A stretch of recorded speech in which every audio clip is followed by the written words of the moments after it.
Maharaj said, I'm okay. The body will have its little this, but I'm okay. Second day, and next visit, that says, Maharaj, aap kaisa hai? The same question. And the third day also same question.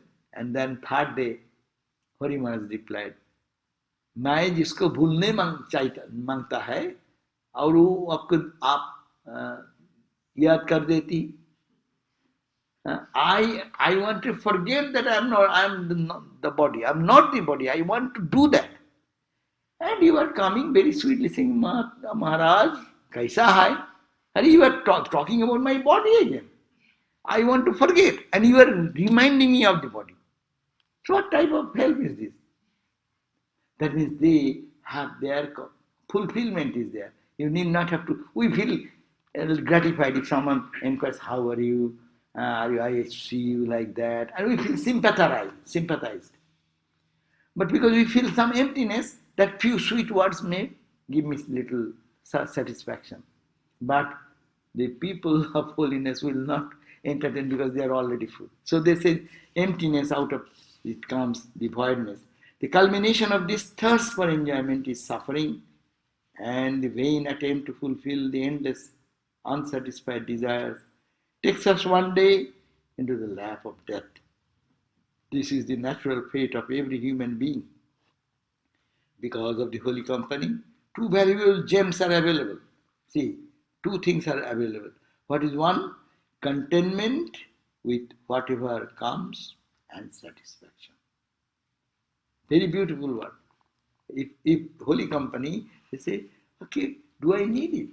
I'm happy with it. Why not every day think? I tried my best and what I have, I'm okay, I'm happy with it. Say, I'm happy with it, I'm happy with it, I'm happy with it. You will be happy. And in another place, you may have so much, but he has two cars, Mercedes Benz. I only have one car.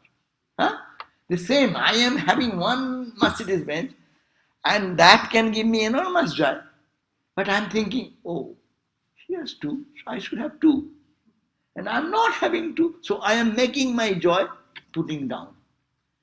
What Sadhu Sangha could do? He said, yes, I'm contented. So 2 points with a bold: contentment with whatever comes, and satisfaction resulting from the absence of desire to obtain more enjoyments. A contented person is ever blissful. Every day we have to learn this. Say, quite, I'm happy. Whatever is going on, I'm happy with it. If we can try to practice every day, that's a spiritual practice. Very good spiritual practice. You do your best, whatever you wanted, it has come ultimately. Say, I'm happy with it. Say, every day say, I'm happy with it. If it is something good, it comes okay, but I'm happy with it. So, God is happiness, God is bliss. How it will come?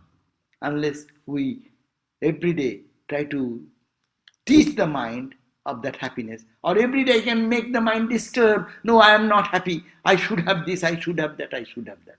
Yes, we should have that. But if it is not possible, you are not getting. So you will cry and weep and make your life miserable. Or yes, I am okay.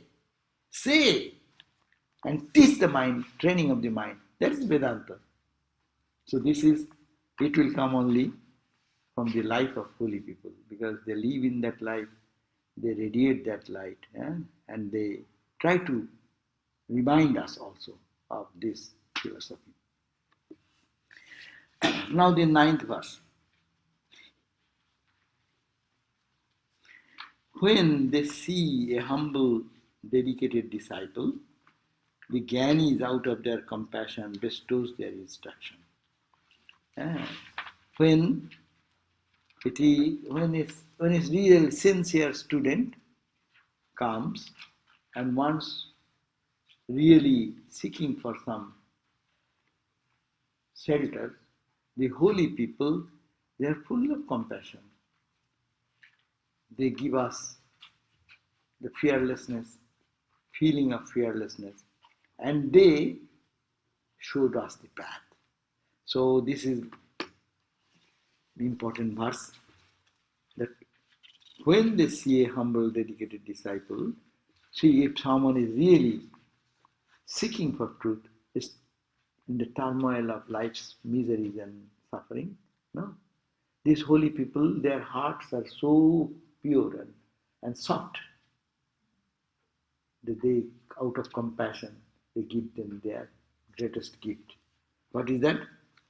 Jnaninam upichittam chet, Jnaninam upichittam chet, Kevalatma sukhoditam, Kevalatma sukhoditam, Sattaha sangsarudukharta, Sattaha sangsarudukharta, Kamyanti sharanam tada, Kamyanti sharanam sada. If the Jnani's mind is exceedingly eager only to enjoy the bliss of the self, well, then will those who are exhausted from the worldly sufferings take refuge. Where they will go? That means in the hope of attaining little peace, where they will go? It is a question. Suppose a Jnani, Ramakrishna said that there are two types of people. One type of people, suppose they dig a well. After digging the well, they keep their spade and the basket, which was used for drilling it. Drilling is a modern machine. When it is done manually, people used to take the spade and lift the mud and throw it in another place, is it not? So those are tools to make the well. So there are two types of people. One type of people, they prepare their own well, and when they find the water is done, these tools are unnecessary, throw away. And some other person, they are very kind. They say, oh, I got benefit by these tools. It may be useful for some other person. So they keep it for others. Also, Sridharananda Swami gave one example. Suppose two, three holy people are visiting an area, say a village area, people are very devoted to holy people. So some people have come, and the sadhu has come to their village, and he is just comes and meditates. Don't talk to anybody. No? So now visitors are coming from the morning, saluting him. He does not say anything, he just leaves. And they bring some food. He does not say yes or no. Give it, keep it, go away. That's all. He does not inquire about anybody's suffering, anybody's pain, anybody's agony. But he is satisfied within himself. Now another sadhu has come. He inquires, hello, how are you today? How is your family or some difficulty? How are they? Are they doing well? And inquire, and not only inquire,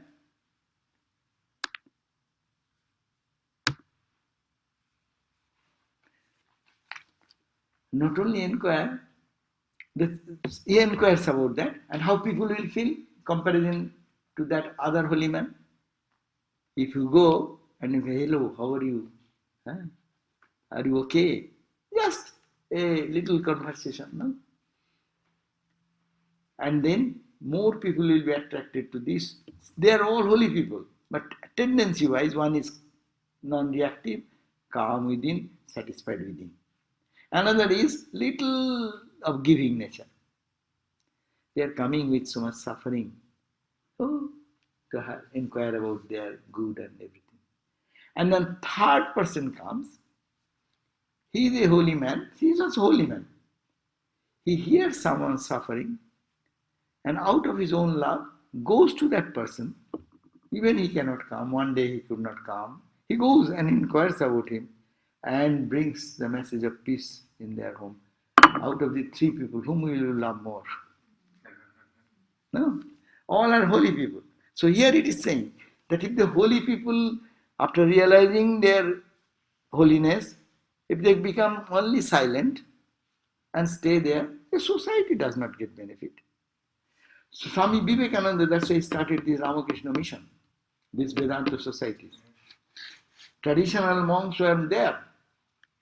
That's why Holy Mother said,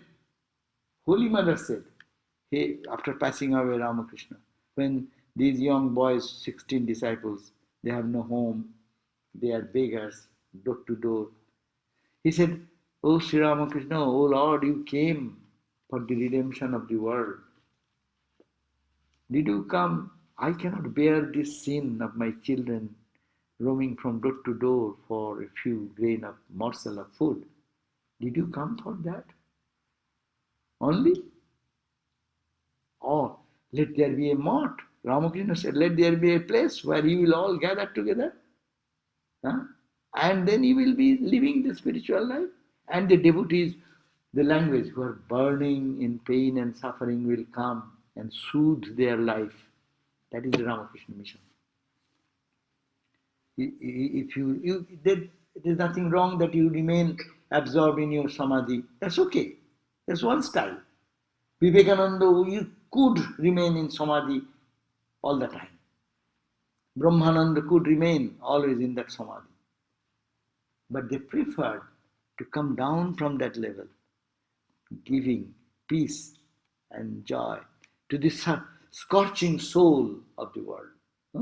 That's why this verse says that if the Jnani's mind is only exceedingly eager only to enjoy the bliss of the self, where then will those who are exhausted from the worldly suffering will take refuge? Where they will go? That means that is the place they will come, and these holy people then convey their blessings or their what they know to bring peace in their life. The core message is people of wisdom are ever engaged in working for the benefit of others. When a miserable person is burned by the three types of suffering, he becomes restless and thinks, what will bring my well-being? With a heart withdrawn from worldly enjoyments, hoping to attain a little genuine peace, he takes refuge at the feet of the knower of truth. At that time, compassion arises in the heart of that great soul who is ever engrossed in the joy of the self. With words of assurance, he satisfies the disciple by conveying this message of fearlessness. It is from the Viveka Chudamani. Do not fear, O learned one. You cannot perish. There is a way to cross the ocean of worldliness.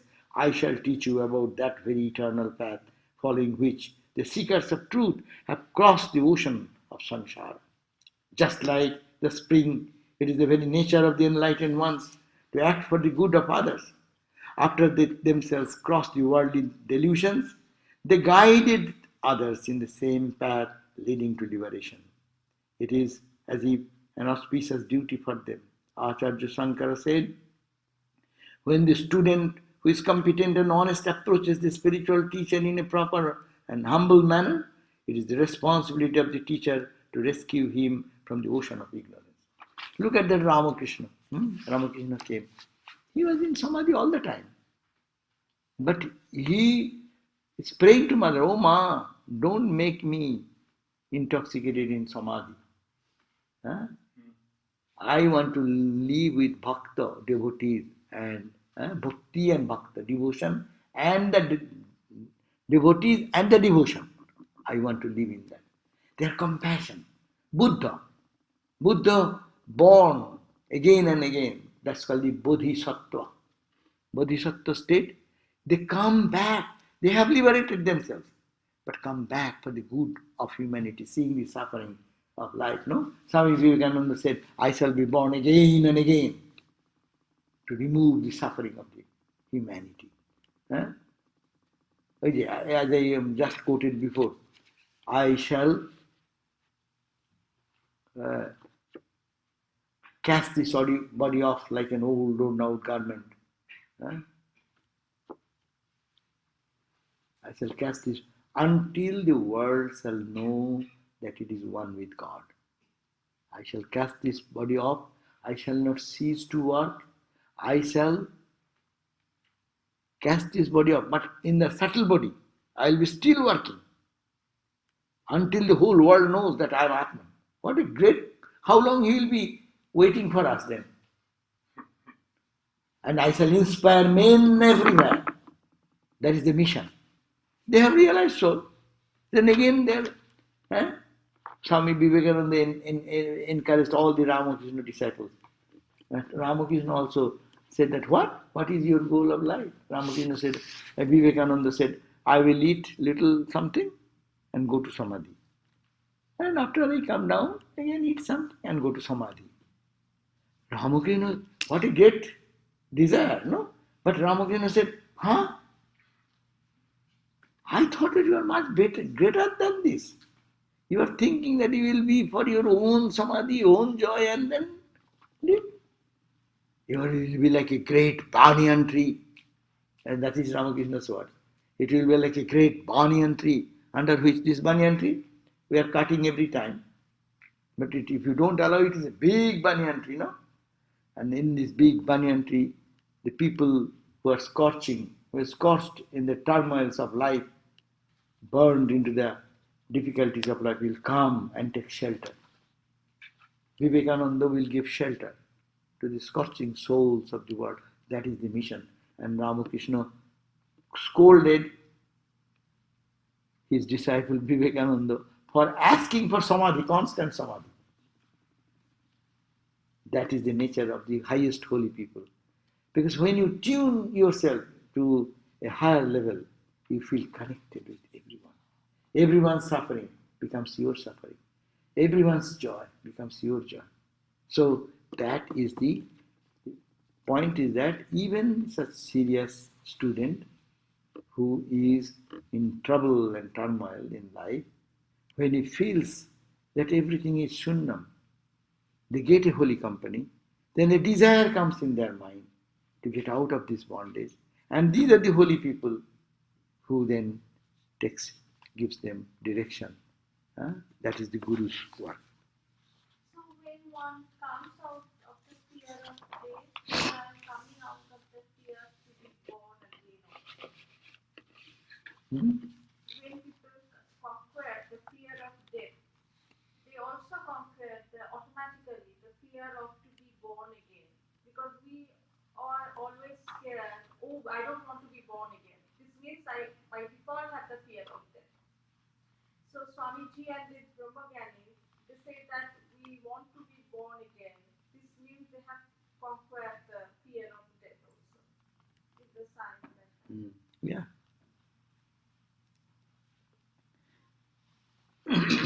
So now the 10th, what then he will do? Here he goes to a holy man. And what the holy man will do? The instructions of the Guru to the competent disciple is itself the essence of all the scriptures. When we sincerely seeking for peace and joy and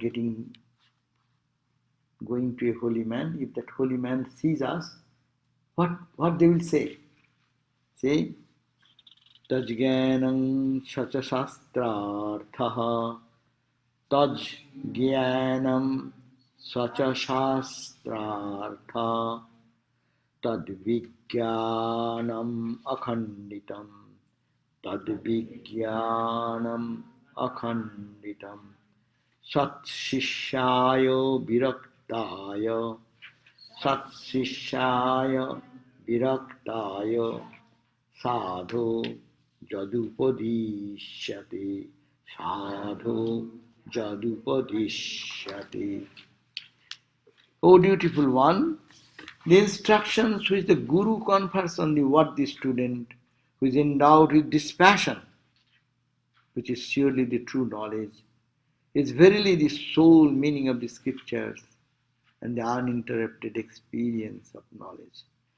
So what it says, that sadhu means, sadhu is appreciating a student who is having really trouble in their life's pain and suffering, and tries to find a space to a holy man. That person is said, O sadhu, O dutiful one, the instructions which the Guru confers on the worthy student. This student is a worthy student. It is not superficial, as I said. Superficial when? Because Most of the cases called the Markata Vairagya. Two types of renunciation is there. Markata Vairagya means under certain circumstances, momentary feeling of worthlessness of everything. Someone's maybe very worldly, but someone of the friend and family died 1 or 2 days, 5 days in such a mood, to go world is meaningless. No? But that will go away within few days after the memory will be faded. So that's why it is said that it should be real vairagya. Real vairagya means who with their own experience understands there is nothing, no one but God is my only own. That is the Satsishya, right type of disciple. It is not superficial. He understands from the core of the heart. They live in the world, but know that really only God is my savior. Only God is my support. Only God is my refuge. And no one else, I cannot trust anyone, because all are not independent by their nature. They are themselves incomplete. Our loving relationship of the material world isn't a give and take. It's a good relationship is give and take. Bad relationship is only take. No question of giving. So this is the point but only God is the giver. So what the student, which the guru confers on the student, what is that? The student is endowed with dispassion. He has the dispassion, understanding which is unreal and real, and unreal is dispassionate to the unreal, and passionate to what is real, which is surely the true knowledge. What will be dispassionate? Dispassionate to the world, passionate for what? True knowledge. True knowledge, why? We have knowledge of physics, chemistry, math, art, literature, astronomy, botany. So many subjects in the world to learn. True knowledge is what? All this knowledge can come and go away. No? Our brain so long is there, and in old age when he becoming forgetful, where all the knowledge goes away, where it goes, the whole life, people even forget where the key I have kept just now. Huh? So what about the other knowledge? All knowledge will be faded away. But if you have the Brahmajnana, knowledge of Brahmajnana, once you got it, everything will go away. That is never leaving you. That's why it is said, like million suns arising at a time in the sky. That glow, you cannot forget that. Similarly, the knowledge when dawns in the heart with that type of practice, once it comes, in whatever way, that is unforgettable experience. Sometimes it may fade away because of dutifulness in the world. Holy Mother was asked, Mother, do you remember your real self all the time? And Mother's reply, my child, how come that is possible? Then how shall I do all these chore works? Huh? When she is dealing with Radhu, who is the annoying girl, her sister-in-law, who is a mad guy, dealing with them in intense action, she forgets. But not, you cannot forget totally. Ramakrishna said, like toothache. One slight pain, or pain means here sensation, experience of that Atman will remain intact. But all other knowledge will forget. All the knowledge of we achieve in this life, because it is achieved. That's the science.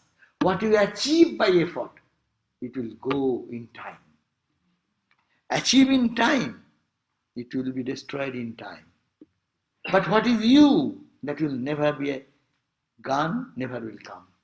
So it is there from the beginning till end.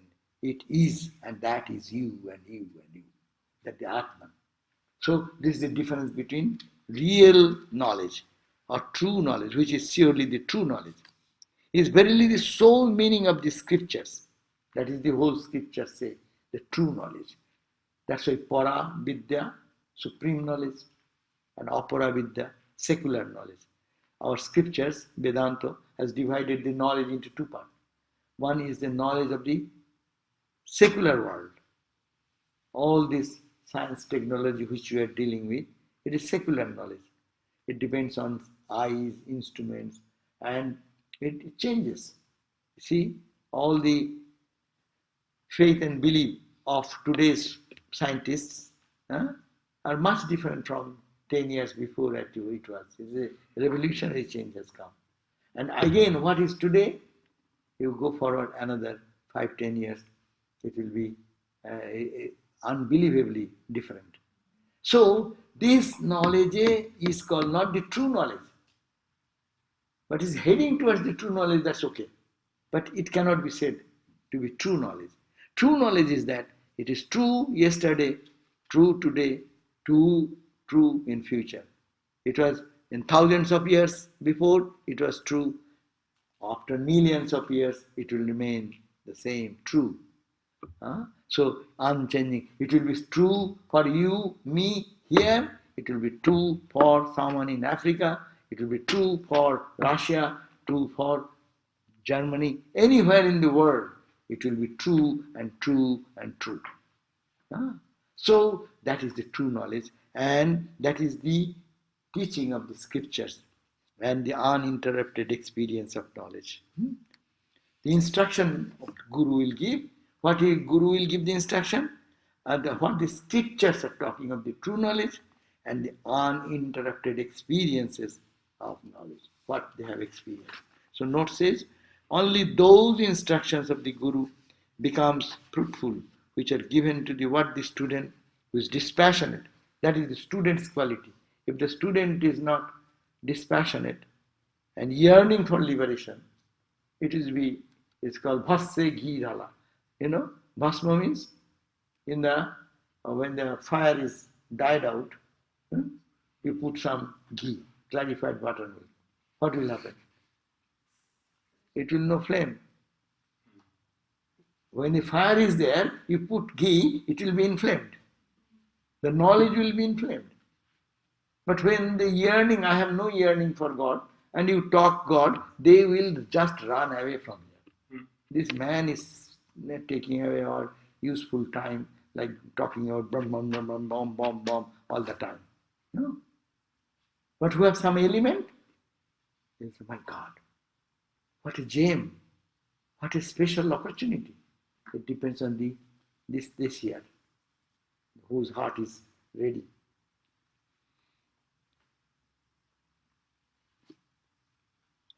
That means what the student means, who is dispassionate and yearning for liberation, meaning one who has turned away from the worldly objects of enjoyment.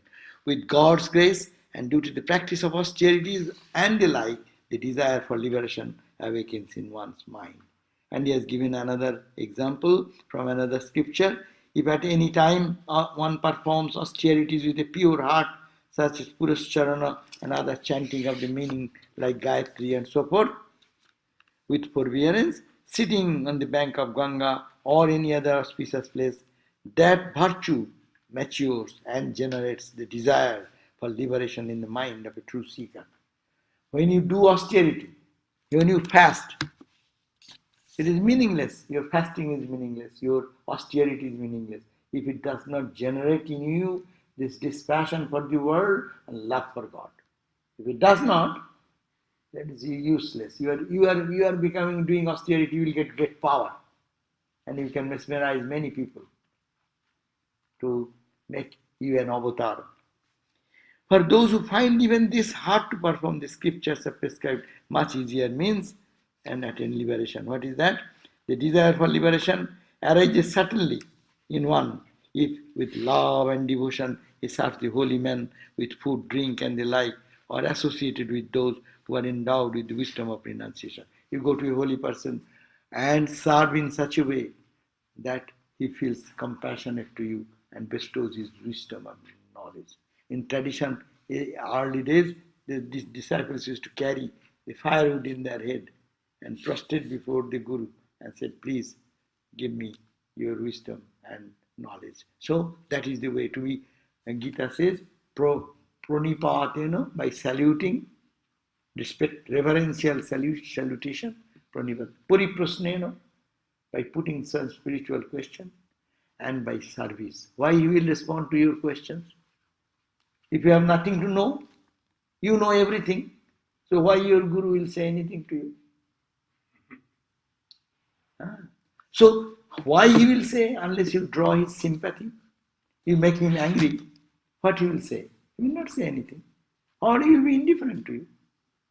So this is the point that associated with those who are endowed with wisdom. And in fact, there is no other spiritual practice equivalent to such reverential service. All other spiritual practice effortlessly arises from this alone. If one conducts the service perfectly, all the divine qualities, concentration, detachment, peace, egolessness, meditation like absorption, and dispassion from the enjoyment of the worldly objects, etc., manifest spontaneously. Look at Swami Sarvadevananda, you know many of you. He served the great Swami Shantananda. And look at his life, what transformation that sadhu has done. He didn't do much, but he went with him reverentially and served him with all heart and soul. Service is a difficult thing. Service does not mean that what you want and he will have to follow. What the holy man is asking, you follow intact. You have heard that. When Virajananda Swami was his guru, he used to say, if I have to say that I want it, what type of service you are doing? You should be so tuned to know what is the need is his feeling. Is so much tuned to the consciousness of the pure-hearted soul. That means you are tuned to the pure level of the heart. But if you keep yourself in your low level, always yourself, you think of yourself only. So that is no seva. That's why Vaishnava says seva dosha. There is a error in seva. Okay, oh my God, no, your time is gone. I don't want to do it, expand more, because we'll do that page 25 next time. Om Shanti Shanti Shanti Hari Om Tat Sat Sri Ram Krishna Arpanam Astu. Tomorrow is gospel class, but it will be given by Swami Atma Tattananda. So we have our board meeting tomorrow. And Swami Vimokshananda, who will be the Ireland, Swami in Ireland. He is visiting US for a month, all the places. And he is here today, and tomorrow he will be here.